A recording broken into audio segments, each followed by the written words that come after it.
Hello. അപ്പോൾ പതിവ് പോലെ നമ്മൾ പെയിൻറ്റിങ് തുടങ്ങാം. അപ്പോൾ കേക്ക് ബോർഡിലാണ് നമ്മൾ ബഡ്ജറ്റ് ഫ്രണ്ട്ലി ആയിട്ട് പെയിൻറ്റിങ് ചെയ്യുന്നത്. ആദ്യം തന്നെ കേക്ക് ബോർഡ് നല്ല വൃത്തിയാക്കിയൊക്കെ എടുക്കണം. എന്നിട്ട് നമ്മൾ പെയിൻറ്റിങ് സ്റ്റാർട്ട് ചെയ്യാം. അപ്പോൾ എന്താണ് പെയിൻറ്റിങ് എന്ന് ആലോചിച്ച് ഞാനിങ്ങനെ വട്ടം തിരിഞ്ഞിരിക്കുകയാണ് കേട്ടോ.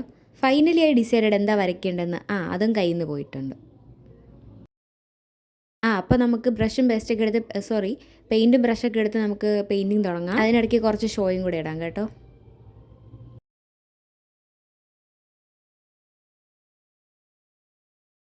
മതി. ഇനി നമുക്ക് പെയിൻറ്റിങ്ങിലേക്ക് പോയാലോ?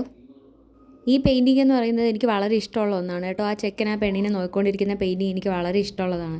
അപ്പോൾ നിങ്ങൾ തന്നെ നോക്ക്. വരച്ചെടുത്തപ്പോൾ എനിക്ക് നല്ല ഭംഗിയായിട്ട് തോന്നിയിട്ടുണ്ട്. അപ്പോൾ നിങ്ങൾ തന്നെ നോക്ക്. എനിക്കത് വരച്ച് വന്നപ്പോൾ നല്ല ഇഷ്ടപ്പെട്ടു കേട്ടോ. നല്ല ഭംഗിയുണ്ടായിരുന്നു കാണാൻ. ഇനി പെയിൻറ്റ് ചെയ്ത് കഴിയുമ്പോൾ ഇതിൻ്റെ കോലം എങ്ങനെയാണെന്ന് മനസ്സിലാവത്തില്ല. നോക്കാം എന്നാലും.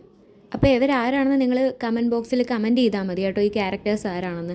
അപ്പോൾ നമുക്ക് പെയിൻറ്റിങ്ങും കൂടെ ചെയ്യാം. അപ്പോൾ സ്കിൻ ടോൺ അനുസരിച്ച് കളറൊക്കെ ചെയ്തു വന്നപ്പോൾ നല്ല ഭംഗിയുണ്ടായിരുന്നു കേട്ടോ. ആക്ച്വലി എനിക്ക് ആ കളറും ആ ലുക്കും ആ കണ്ണും ഒക്കെ വളരെ ഇഷ്ടപ്പെട്ടു. ഇനി ഒരു റൊമാൻറ്റിക് സോങ്ങും കൂടെ ഇട്ടാലോ? ഇനി ഗ്ലിറ്റർ യൂസ് ചെയ്ത് ബാക്ക്ഗ്രൗണ്ട് കൂടെ ഭംഗിയാക്കാവേ. ഇനി ഫൈനലായിട്ട് നമ്മൾ ഹൈ ഗ്ലോസ് യൂസ് ചെയ്ത് വാർണിഷ് കൂടെ ചെയ്തപ്പോൾ എന്താ ഭംഗി. നിങ്ങൾക്കപ്പോൾ എൻ്റെ പെയിൻറ്റിങ് ഇഷ്ടമായെങ്കിൽ ഫോളോ ചെയ്യാൻ മറക്കല്ലേ.